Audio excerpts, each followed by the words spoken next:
Let's do This Week in Auto History. Okay. Mr. That's Mars a great has idea. Yes, sir. This Week in Auto History. Found a few things that are real interesting.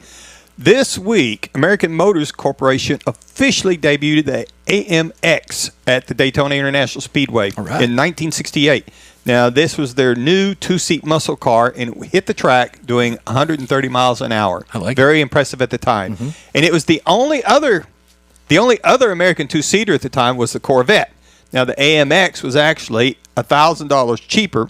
So it kind of appealed to sports car people and muscle car enthusiasts because the 1969 model, the top of the line, had a 340 horsepower, 390 cubic inch V8. So this was a very popular car. It got the younger buyers into the showrooms, but it really didn't take off. So AMC discontinued the AMX after 3 model years, and the final number, there was only 19,134 of these cars built. So if you see one out in the wild, consider it pretty rare. Also this week, the Chrysler PT Cruiser began production. God. This was in the year 2000 for the 2001 model year. Did you ever drive one of those? I had one as a company car. Oh, my God. What a tin Saw can one with that a thing. rear engine Hemi in it that stood up on the back end. No. It was cool. Okay. So when this car first went on sale, though, the demand outpaced the supply. I mean, they could not make them fast enough, and it actually won the 2001 North American Car of the Year award. It didn't win any awards from me.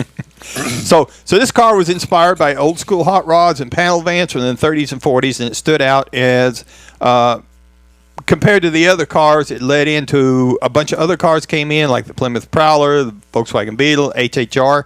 When this car stopped production in 2010 model year, there was over 1.3 million units sold, and you probably can't find 10 of them now on the road. Couldn't. Also this year in automotive history, at the Chicago Auto Show in 1989, the MX-5 was introduced. It's a lightweight sports car, two-seater.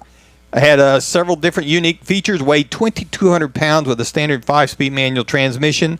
115 horsepower, started at $14,000. By the time this particular first year moved into the second generation, they sold 228,961, and they are still selling Mazda Miatas out there. Yes, they are. Hang on.